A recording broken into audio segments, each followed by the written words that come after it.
terkait dengan biaya Mas mesti. Kalau dari saya sih kurang menarik Mas. Assalamualaikum warahmatullahi wabarakatuh. Balik lagi di podcast PBSI Teman Seia Sekita.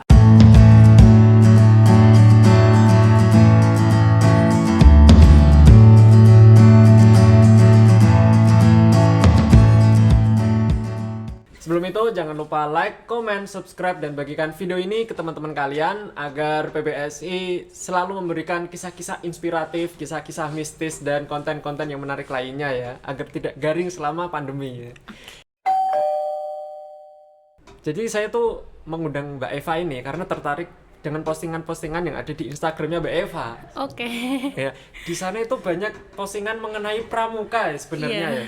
betul Jadi sekali. Mbak Eva ini bisa dibilang dulu siswa yang paling aktif mungkin ya.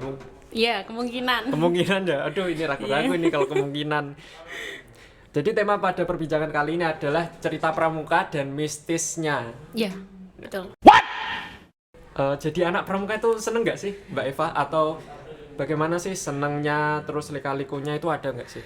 Pramuka itu paket komplit menurut saya Paket Mas. konflik. Jadi bener-bener itu kegiatannya itu tentang kehidupan. Jadi buat kalian semua yang bergabung di pramuka, kalian nggak sia-sia ikut pramuka karena banyak sekali pelajaran yang bisa kita dapatkan di pramuka. Salah satunya apa ini? Yang masih kamu ingat? Salah satunya itu tentang public speaking ya Mas. Ya ini dari cara ngomongmu memang sudah enak banget ini. Public speaking, kemudian mental. Oke. Karena di dalam organisasi pramuka kita itu dibentur, kemudian terbentuk. Jadi dibentur dulu, Ditekan gitu ya? Ditekan gitu. Hal yang membuat kamu paling apa ya? Menarik, yang paling kamu sukai, cintai dalam pramuka itu apa? Karena saya bisa mandiri. Bisa mandiri. Iya, ini cerita Mandi singkat. sendiri. Iya, cerita singkat Ya, ya Kak. cerita panjang juga nggak masalah. Dulu itu awalnya aku nggak suka pramuka, tapi karena tuntutan orang tua, terutama bapak saya, waktu MI diharuskan wajib ikut kemah. Tapi saya di situ nggak mau ikut kegiatan, saya cuma jajan saja gitu. Jadi ini lucu sekali sih. Kemudian masuk SMP entah apa, hati saya tiba-tiba ingin ikut pramuka. Tiba-tiba pengen masuk gitu. Akhirnya saya masuk, awal dari situ, awal dari SMP ya teman-teman. Saya bukan dari yang MI langsung cinta pramuka, bukan. Selama pramuka itu ada kisah-kisah sedih harunya nggak sih? Banyak sekali. Contohnya apa? Nih, ini paling bisa dibilang menakutkan, bisa dibilang lucu. Gimana? Konon katanya itu aku pernah diikutin gitu loh mas. Diikutin temen apa diikutin. diikutin guru? Diikutin seperti hal mistisnya pramuka gitulah. Mistisnya. Iya, karena pramuka Gimana? itu tidak jauh yang namanya mistis. Betul. Itu bener-bener katanya itu diikutin, tapi aku cuma ngerasa diikutin ya teman-teman, tapi nggak tahu karena aku nggak bisa ngelihat. Ya pasti cuma bisa ngerasain gitu. Itu posisinya aku waktu di Bakorwil Pati, ada kegiatan Raimuna. Waktu itu saya menjadi panitia, itu bener-bener karena dalam jelajah malam. Nah ini sih yang paling ditakutkan bagi anak pramuka semuanya. Jadi jelajah malam itu kita sebelum menempati atau berjalan jelajah malam itu kita perlu perizinan. Nah perizinannya itu juga tentang juru kunci juga. Terus kemudian tentang wilayahnya itu seperti apa, aman atau tidak. Jadi benar-benar kalau hal mistis itu kalian bisa dapatkan di pramuka. Itu benar-benar ada. Iya. Jadi buat teman-teman tapi nggak usah takut karena di situ kita bisa dilatih mental kita, kemudian yang paling penting itu public speaking sih. Iya. Bisa. Dan yang pasti kan di pramuka nggak mungkin di apa ibaratnya bahasa Jawanya apa ya dicol kayak gitu ya. Masih ada pembina yang Iya, masih membimbing, mengawasi kita gitu ya. Pernah lihat sosok-sosok yang lebih menyeramkan atau mungkin Pernah waktu SMP, tapi sosok-sosoknya itu buatan. buatan? Iya, waktu SMP itu namanya itu jelajah malam, renungan malam. Nah, jelajah malam kemudian menuju ke renungan malam. Jadi waktu jelajah malam itu benar-benar kita jam 12 malam kita berjalan sendiri sesuai rute yang sudah diarahkan. Dan di situ mungkin aku pernah melihat pocong Itu benar-benar asli kalau itu pocong. Dia itu di sawah-sawah gitu loh, Kak. Ya. Dia cuma menyerupai tok. Terus aku lari. Posisinya aku lari, ya. Gitu. Terus ada yang Tapi kamu itu posisi sendirian atau memang banyak orang? Sendiri. Posisinya sendiri. Mungkin ada jarak dari temanku di belakang sama di depan itu ada jarak beberapa meter aja gitu. Beberapa meter. Tapi kan beberapa meter itu masih bisa dipandang kan? Iya, tapi karena gelap, jadi ya kadang nampak, kadang tidak. Kadang nampak, kadang tidak. Iya. Itu jalannya di jalan setapak yang di tengah-tengah sawah itu atau? Iya, jalan 11. Jalan itu loh, kayak gimana ya? Jalan biasa gitu, jalan perumahan biasa gitu loh, Mas. Enggak jalan besar, enggak. Tapi suasananya itu memang sampingnya persawahan. Persawahan memang mistis gitu. Itu pocongnya berdiri atau memang agak goyang-goyang atau posisinya itu dia kayak apa itu? Berbaring gitu loh. Berbaring. Tiduran. Dia posisinya itu tiduran, tapi posisi di tiduran itu kayak yang namanya sawah kan kayak ada bendungan air kayak nanjak gitu toh. Dia di situ, posisinya di situ. Tiba-tiba hilang.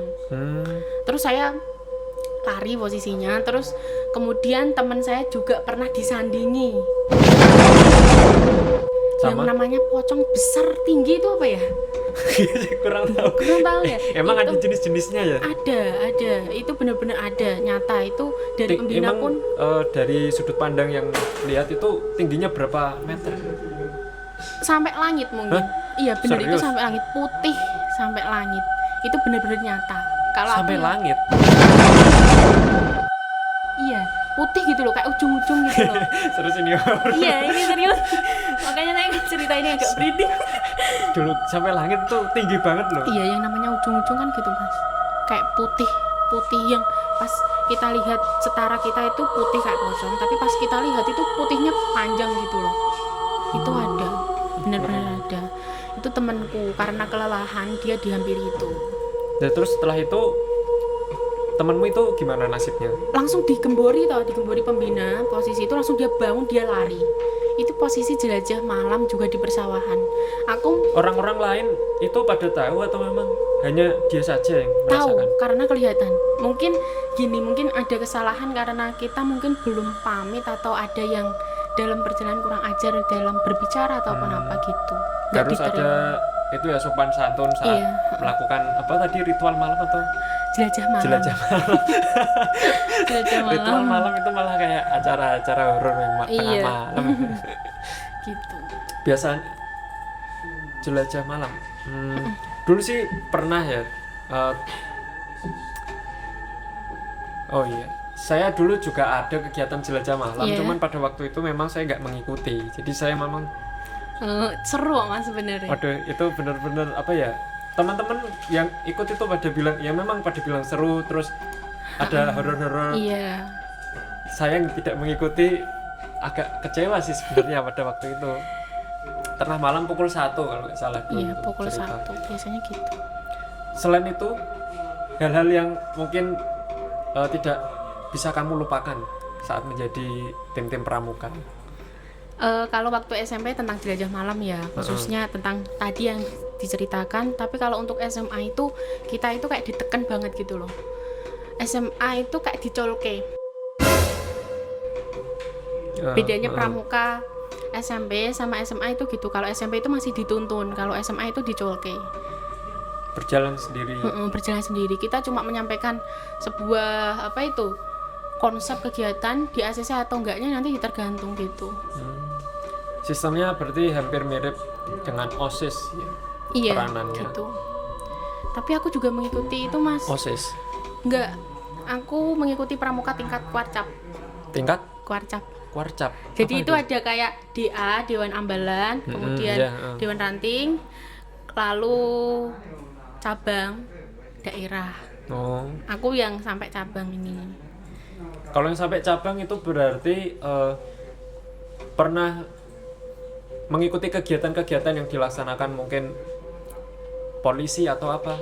Oh iya, aku ikut kesehatan. Kesehatan. Iya. Oh, kesehatan yang tadi sempat diceritain itu ya. Emang kalau yang kesehatan itu sistemnya gimana sih? Sepertinya kok bangga-bangga ceria. Kesehatan itu Makmur seperti gitu ya? seperti husada ya. Kegiatannya enak banget karena di sana itu kita dilatih untuk obat-obatan seperti apa, penanganan pertolongan pertama itu seperti apa, terus makannya itu yang bergizi. Biasanya kan anak pramuka ini kan makannya seadanya, masak-masak sendiri. Yeah. Tapi kalau di Saka Bakti Husada enak dimasakin yang bergizi, kemudian Tinggal makan gitu ya intinya ya. disangoni. Wes bonus ya itu, bonus. Bener bonus. Tapi cerita tentang pramuka dulu itu saya pernah kemah ya. Iya. Kemah yang SMA. Itu kemah paling mengerikan sih menurut saya dari kemah-kemah yang pernah saya ikuti. Karena apa? Iya. Karena pertama di daerah mana ya dulu, Pati yang sebelah sana. Itu mana ya? Saya lupa daerahnya, tapi intinya Pati sebelah utara. Iya. Di tempat perkemahan tersebut itu ada beberapa kamar mandi. Kamar mandi itu di pojokan, tidak ada lampunya dan gelap sekali. Nah, beneran itu sampai hari pertama, hari kedua itu nggak ada yang masuk ke kamar mandi itu karena memang jauh dari lokasi tenda. Iya. Jauh dari lokasi tenda dan tempatnya ramang-ramang, banyak rumputnya. Iya. Sendiri itu, Mas. Apanya? Pas kesananya. Pas kesana itu berdua sama teman. Nah pas hari ketiga kan agak gatel-gatel, gak mandi.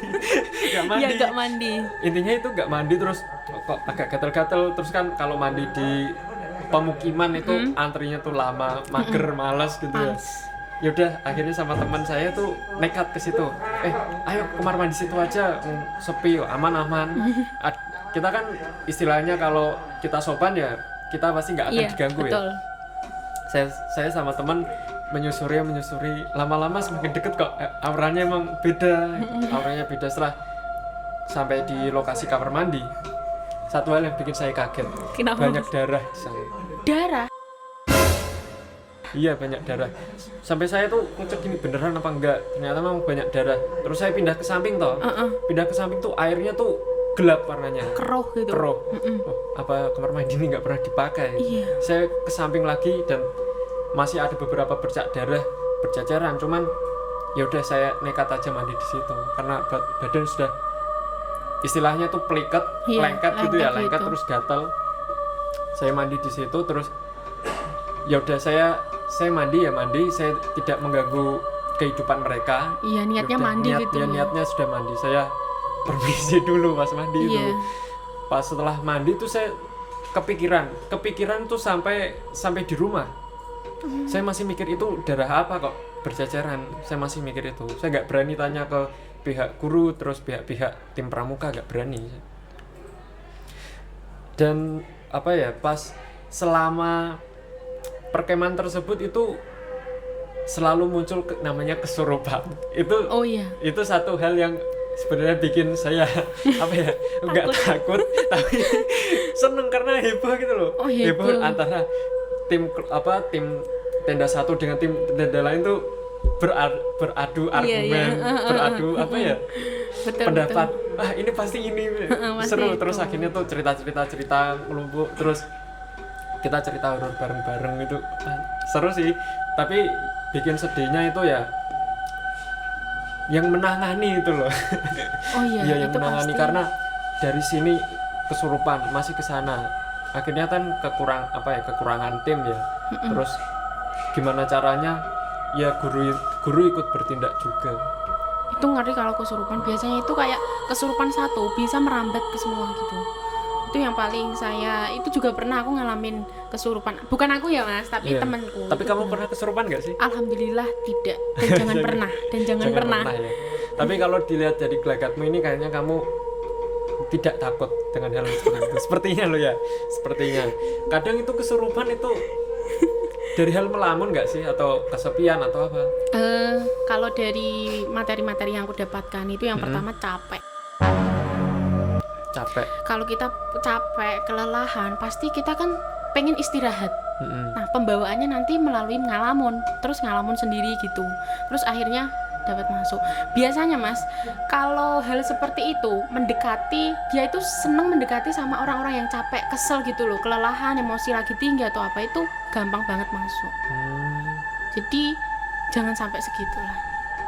Kamu itu berarti selalu berusaha memberikan aura-aura positif ya. Kan katanya nggak pernah kesurupan ya tadi. Alhamdulillah tidak. Tapi kamu pernah menangani orang-orang kesurupan nggak sih? Sebenarnya agak takut Agak takut ya? agak takut, tapi diginiin, kalau kamu takut bisa jadi nanti ngerembet ke kamu. Terus Iya, aku bener. penting aku gak takut, aku juga biar ditangani yang lebih paham. Aku cuma dikir baca surat-surat pendek gitu aja. Dulu temenku itu ada kesurupan itu sampai berbulan-bulan. Ngeri serius.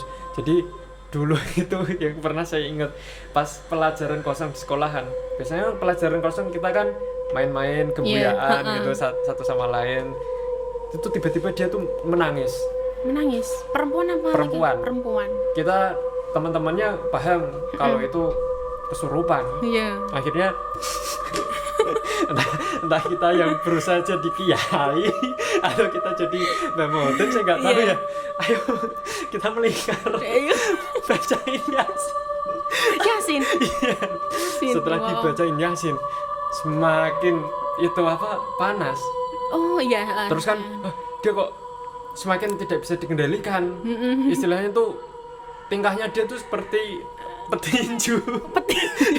Serius. Terus akhirnya kan teman saya yang dibilang atlet itu ya, atlet itu kan badannya atletis kuat, dia nggak bisa menangani, megang tubuhnya aja tuh nggak bisa, tangan dipegang itu kalah dia. Terus akhirnya temanku ini yang mengalami hal tersebut dipegang sama 8 anak laki-laki, dan itu bener-bener nggak kuat 8 anak laki-laki itu.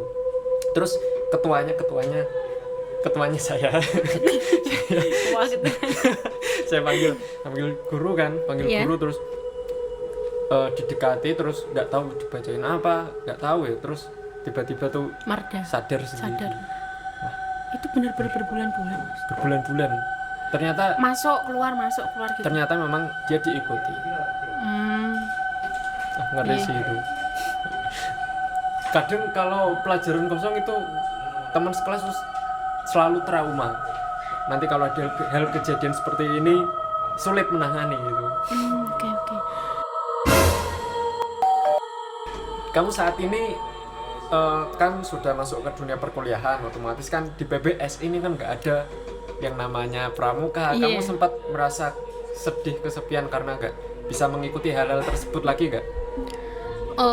Ya sedihnya pasti ada, karena pembina juga bilang, soalnya ini posisinya aku udah nggak Dewan Kerja Cabang, Mas. Aku udah keluar karena jaraknya yang jauh. Aku kuliah di Kudus, otomatis ya udah nggak apa-apa. Tapi pembina nyaranin tetap harus jiwa pramuka ya gitu. Jiwa pramuka. Soalnya aku juga ngajar di SD pramuka gitu. Oh, pramuka di SD. Pramuka di SD kayak seperti itu. Jadi ya lebih mengingat-ingat gitulah. Memori gitu. Aduh, kita ngobrol ini sudah banyak panjangnya ya. Iya, banyak panjangnya. Ngalor ngidul. Oke, terima kasih teman-teman yang sudah mengeklik video ini. Jangan lupa like, comment, subscribe, dan bagikan video ini ke teman-teman kalian. Sampai jumpa lagi di podcast PBSI Teman CS kita.